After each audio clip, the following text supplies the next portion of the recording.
উপদেষ্টা লন্ডন যখন সফর করছে, তারেক জিয়াকে যখন সেজদা করছে, এই সেজদা করার পর থেকেই তার মুভমেন্ট পরিবর্তন হয়ে গেছে। আসলে ভোলা থেকে আজকে 4 জন এমপি প্রার্থী নিয়ে এখানে আসছেন। আসলে আপনাদের উদ্দেশ্য নিয়ে এবং ভবিষ্যৎ পরিকল্পনা কী রয়েছে, এবার একটু বলবেন, কেন আসলেন ঢাকাতে? আলহামদুলিল্লাহ, আমরা ঢাকাতে আসছি। আমাদের ভোলা সরকারি স্কুলের মাঠে 13ই সেপ্টেম্বর শনিবার বিকাল 2টায় আমাদের গণমহাসমাবেশ। আমাদের পীর সাহেব চরমনাই হুজুর বলেছেন, পিআর পদ্ধতিতে যে নির্বাচন, এই নির্বাচনের আন্দোলনের সূচনা ভোলার থেকে শুরু করবেন। তাই হুজুরের নির্দেশ অনুযায়ী কেন্দ্রের কর্মসূচির অংশ হিসাবে আমরা এই ভোলার 13ই সেপ্টেম্বর শনিবার এই মহাসমাবেশের আয়োজন করেছি। সেখান থেকেই আমাদের 3টা দাবি। সেটা হলো, একটা হলো সংস্কার, রাষ্ট্রের প্রয়োজনীয় সংস্কার ছাড়া নির্বাচন হবে না।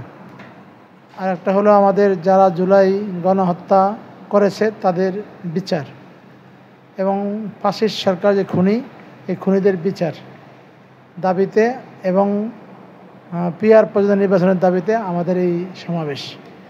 আসলে আমরা সোশ্যাল মিডিয়ার মধ্যে দেখতে পাচ্ছি, ইসলামী 8টি দল ঐক্যবদ্ধ হয়েছে। তারা বিভিন্ন জায়গায় এককভাবে প্রার্থী দিবে। যদি এক আসনে একজন প্রার্থী থাকে, অন্য আসনে অন্য কোনো দলের প্রার্থী থাকবে না। আসলে এই ব্যাপারটা কীরকমভাবে দেখছেন, এবং এই কথাটা কি ঠিক মতন লাস্ট পর্যন্ত ঠিক থাকবে কিনা, এই ব্যাপারে কতটুকু আশা করেন?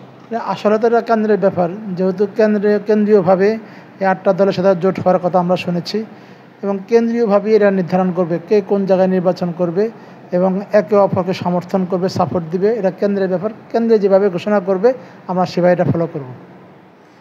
আসলে অনেকে চাচ্ছে যে স্থানীয় নির্বাচনটা আগে দেওয়া এবং সংস্কার বিচার শেষ না করে নির্বাচন না দেওয়া, কিন্তু সরকার তো রোডম্যাপ নির্বাচন ঘোষণা করে ফেলছে। আসলে এই ব্যাপারে আপনাদের মন্তব্য কী?